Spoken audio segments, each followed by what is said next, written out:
Hi, this is Michael Orl from MobileBurn.com, and today we're going to take a look at the LG Optimus 3D. It's the first Android-powered smartphone with 3D capabilities to be launched on the market.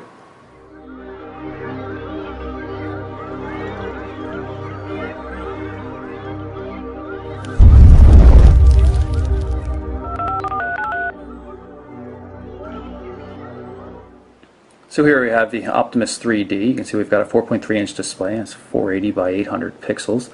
Touch-sensitive buttons down at the bottom. 3D capable LCD, no glasses required, and I'll show you a little bit more about that later.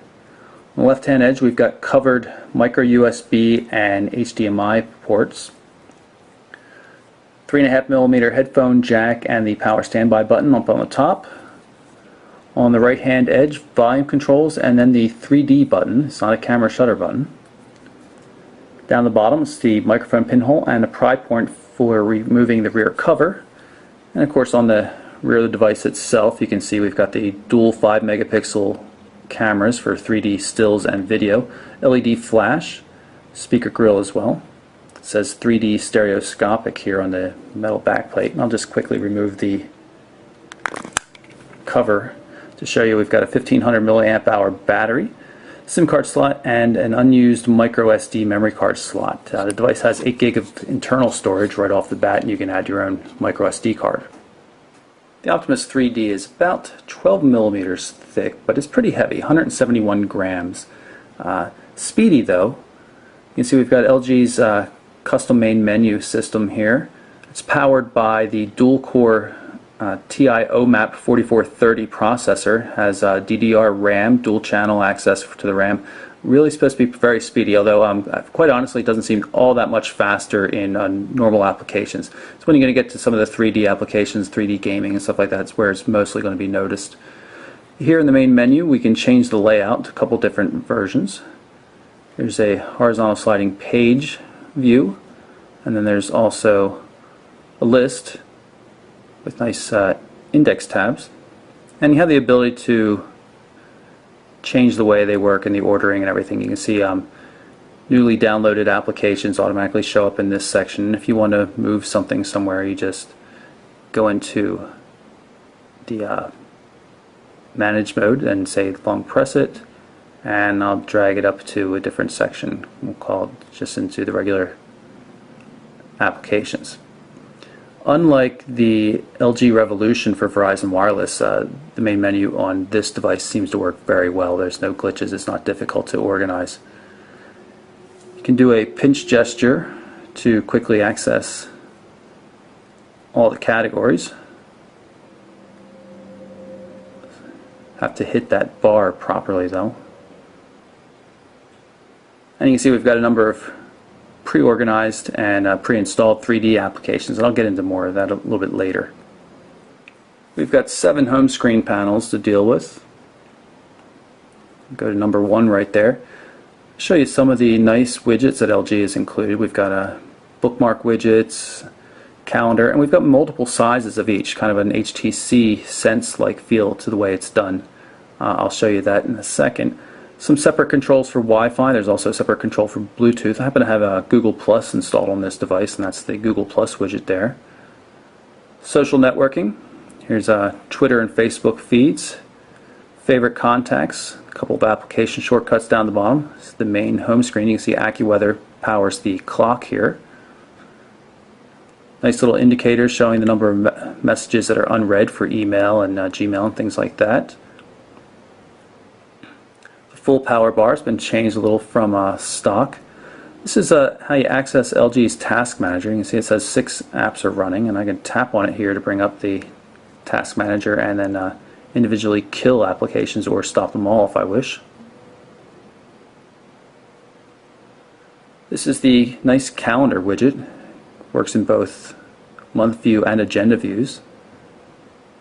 And I will remove this by long pressing on it, just so we get a free screen here, and I can show you what I was referring to earlier about different sizes of widgets. You can see we have a couple different things to work with here. And it stays in edit mode, so you can continue to load up additional widgets. So say power control or something I know that's going to fit down there. Then you hit the back button to get out of edit mode. A couple others. Here's a Bluetooth power control, a smaller clock calendar, battery widget pre-installed, and this is the email widget. There's two different sizes of that as well, and you can scroll and flip through the images with, you can scroll and flip through the messages with your thumb. It's quite easy. Getting to the part of the video where things get a little bit tricky, because I'm going to try to show you some 3D functionality. You can see the 3D button right there, but you really can't see the effect in a regular video. So what I'm going to do is I'm going to long press this 3D button, and it's going to load a custom 3D carousel menu. You can see we've got 3D games, quick access to the 3D camera, gallery, YouTube as well, and a guide for using the 3D effect, and we're back to games. So let's just quickly go into the 3D gallery. You can see it's really cool looking. I mean, the effect, you're just missing out on it by virtue of the fact that you're looking through a regular YouTube video. But it looks really cool to me, and you're able to scroll through here. It's a little bit slow loading up the images maybe, but it's a very cool effect if you're just trying to impress people. And you can tap on one of the images, and you can see this in 3D mode. And if you just tap the 3D button, it goes back to 2D mode, so you can see what the image looks like in 2D. You just flip back and forth right there.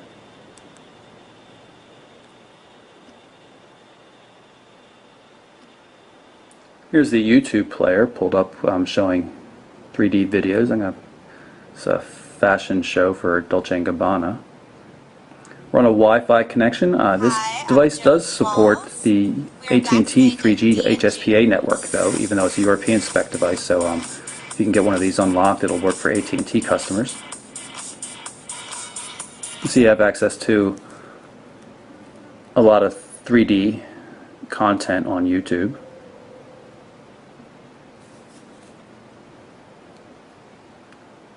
Take a look at the games and apps we have at our disposal. Nova is a first-person shooter, it's very good. Asphalt 6 is a driving game. Got Let's Golf 2. We've seen Let's Golf on a number of devices. It's just a little 3D rendered golf game. And we've got Gulliver's Tales, or Travels rather. It's just appears to be a 3D storybook.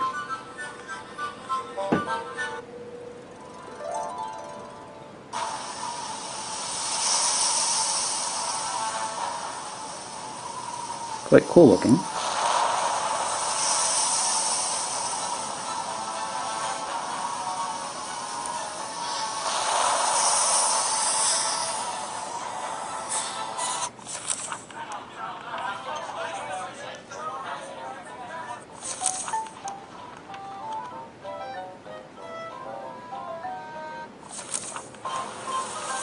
So you've got a lot of really good 3D content from the 3D space menu there.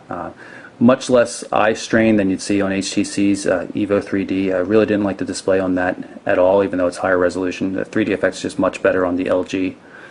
So let's take a look at some of the other applications.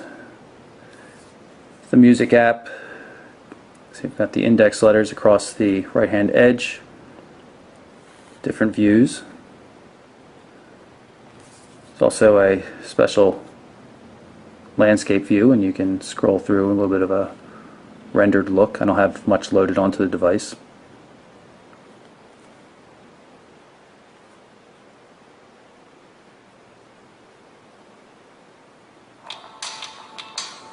And you can see it's obviously still playing in the background. We go in the notification area, you see the music controls built in up there, and as well as your notifications and quick access to certain functions.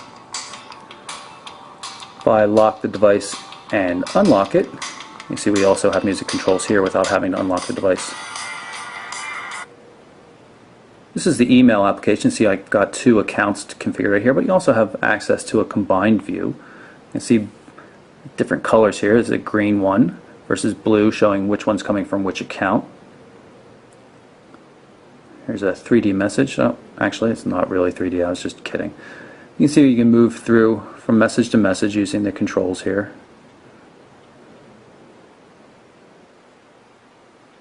HTML support. Naturally works in landscape mode as well. See, it doesn't appear to, oh, there is a multi-touch zooming right there. And the inbox looks fine. Now I'm not sure that you're going to be able to see it, but it's a pretty bad issue from my view. Right here there's a yellow streak, and right there is a yellow spot. It kind of looks like a burn spot, like the backlight on the display is too bright and showing through. It's very, very obvious in a lot of different parts of the site when you've got basically white or gray based backgrounds. I've not seen this on any other phone.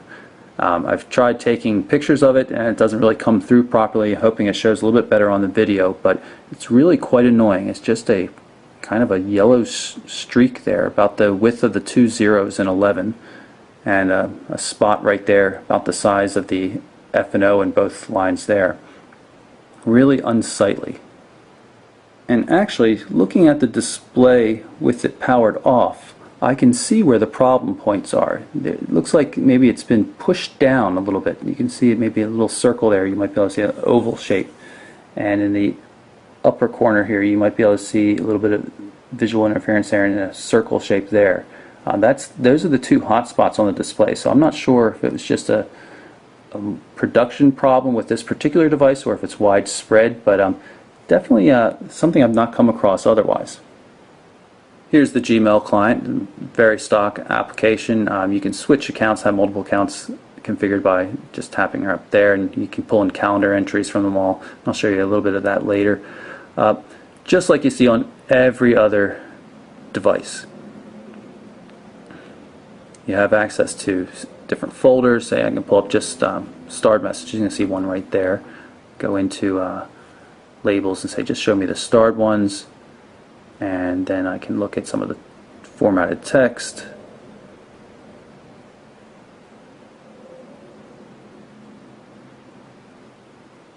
You can see the different fonts, different colors. Works in landscape mode as well. Probably no multi-touch zooming. Gmail rarely has it. And you can navigate through messages with the controls. Really nice application. Just be cool if you could get the same functionality with all the different email accounts in one combined inbox for a lot of people at least.